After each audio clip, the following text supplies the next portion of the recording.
So, good evening. I'm Emily Vizzo, and I just wanted to begin by thanking each of you for coming out this evening for some poetry. I wanted to thank Phil and Marcia for inviting me here to read this evening.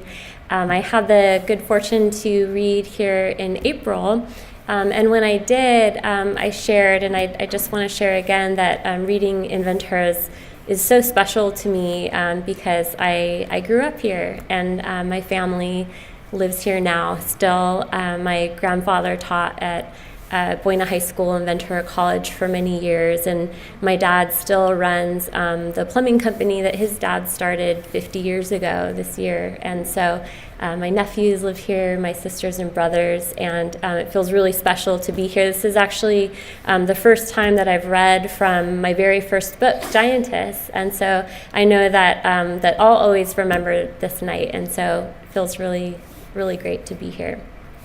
I'm going to be reading poems from my book, Giantess, which was published by Yes Yes Books in November. And just a little bit about Giantess. Most of the poems were written in a time period a couple years ago when I was living on the North Shore of Oahu, and I was working there. I was teaching remotely. And I had moved away from San Diego after having lived there for about 20 years. I moved down there to go to college after wrapping things up at Ventura College. And when I left San Diego and when I was in Hawaii, I was starting to live through anxiety and pretty debilitating panic attacks for a time period that lasted for a couple years. And it was a new experience for me, and I wasn't really sure what was going on. And so a lot of these poems are kind of pressing back against that panic. In fact, I dedicated my book to the panic that I was experiencing at that time. And so it is a little bit of a backbone to these poems and a common thread that you may notice tonight. The first poem that I want to read is the first poem in the collection. And a little bit of backstory is that it came from an experience I had having breakfast with a friend on the North Shore, and he told me about something that had happened in his neighborhood. So a man had gone out swimming in the ocean, and he was attacked by a tiger shark, and he lost his leg tragically. And a neighbor on the street, a father and son, white father and son, they decided that they felt it was appropriate to take revenge, I guess, was the way they saw it. And so they went into the backcountry, and they killed a wild pig, and they cut off its head, and they used the pig head as bait to catch a tiger shark. And the idea was to seek justice of some kind. And the poem that I wrote pushes back against that too, because I thought, well, I'm afraid of sharks. There are things that I would never, think to do in the ocean because I am a little bit afraid of sharks, but I also would never take that particular action. And so I explored that difference between me and these men in this poem. And it's called When the Immaculate Come Running. Start with the man who kills a wild pig and hangs its pickled head on a steel hook to fetch a tiger shark. The fish pulls the hook straight, but they land him, father and son. Heavy, the wasted beast meat. Not food, but vengeance. Weeks earlier, a tiger shark chased a neighbor home from open sea, taking from him one leg. Calamity wants no blood, nor urine. Ampullae, Lorenzini, electric muscle, static animal, uncunted. Believe you me, bleeders, your thumping lung a boutonniere. No shark is a farm. The arm you lose to sleep crackles, but what have you? Neverthelessness, the sense of an argument ending where before there was a fish. Costume loves no ocean, a feral boar grunting mint and orchid, understoried peely grass, trampling root piggy, Snouts a scrofa, hooked, the pinkiness tiding. Cervix unplugged, trout throat whiskered, scaled, sea vinegar pasted on a jagged scalene wheel. Hope pig-headed, that beast on a spike, not alive, but still bleeding. Given that a shark will taste anything, dead whale, turtle shell, tin can, jewelry, a hunk of boat, given that I am that same animal strung into floral scraps, given that my human body stinks, given that no forest truly wants the sea, where is love in all of this? They cranked up the shark from 2 plastic kayaks, great white father and son, a hook, arrows, gun, jaws closed. The unbitten in me steps into a Pacific, 1 shark smaller.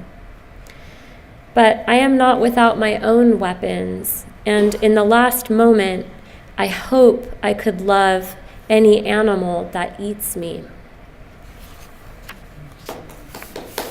Thank you.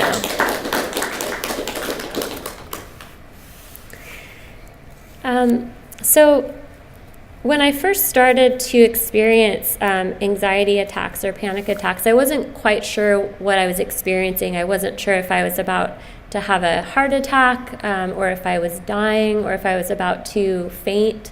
And so one time I was at work I was working in an office at the time, and I thought I was about to faint in my chair. And so I texted one of my sisters and I said, I think I'm about to faint at work and I don't know what to do. And she said, text me 3 things that you can see right now. And so I looked around me and I don't remember exactly what I texted her, but tree, pencil. And then she texted me, text me 3 textures that you can touch right now.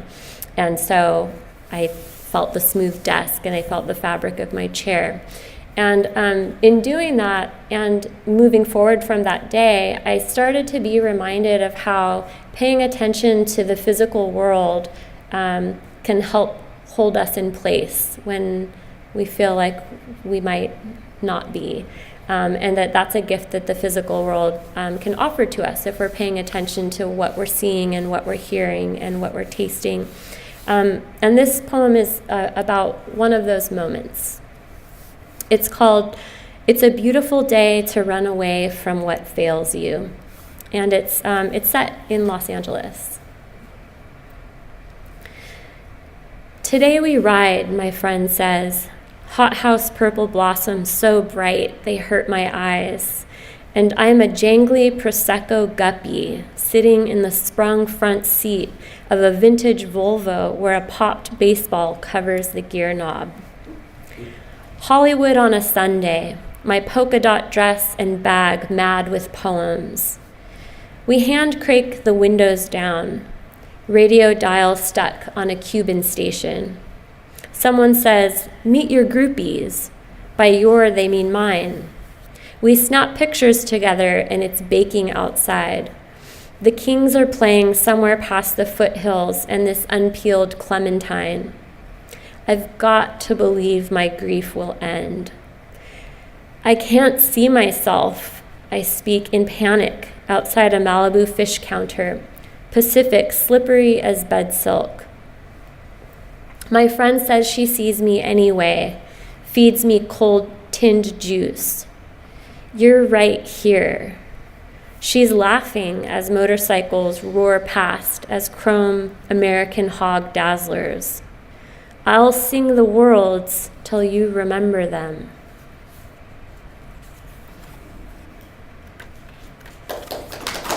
Thank you.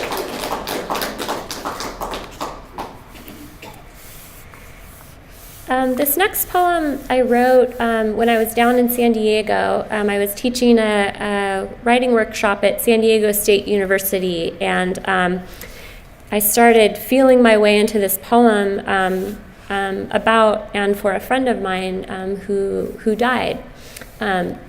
She and I worked together. We were bartending together in our 20s at a bar in San Diego. She was a student at San Diego State University, and she was trying to earn a degree in sociology because she wanted to be one of those people that goes out there and helps make the world a better place. And I was bartending because I was transitioning from teaching in the classroom full-time to running my own freelance business. And so our paths kind of crossed at that time in San Diego. And we would work really late. Last call at a bar, a busy bar, is at 1:30 in the morning. And then after that, you sweep up and you melt the ice from the ice bins and you wipe down all the bottles and you scoop up all the napkins and the lime rinds and lemon rinds from the bottom of the floor and the floor drains. And the next thing you know, it's 4 in the morning and you're counting out your tips and getting ready to try and unwind from all the loud music and go home and get some rest finally, sometimes when the sun's coming up.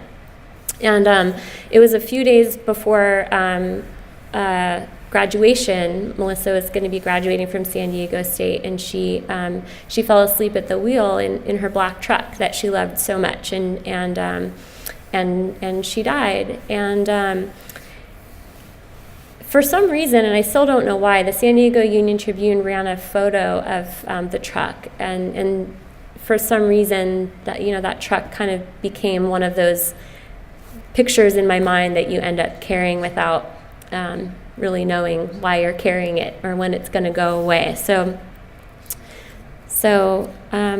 Black Truck is the name of this poem.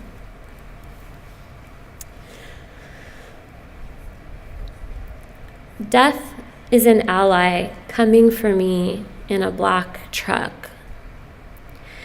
I forgive the truck its wheels. The engine of my work forgets forgiveness. Every hour is a timed thing. I am getting older, but fury forgets me too. I forgive death for not being more particular. I want more time. I want more time to waste holding hands in black trucks. I forgive the highway its capacity for trucks. Someone may have said they have no quarrels with God, but what did death and God ever have in common? Not all daughters outlive their mothers. I want to be buried in the body of a black truck. Death loves work. Death is no ally of mine.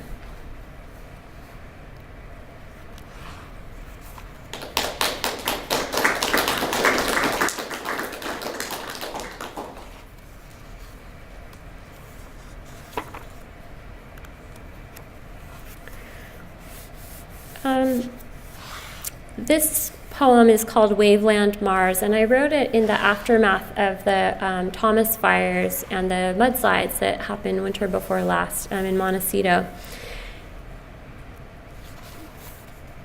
And I'll just jump in and read it.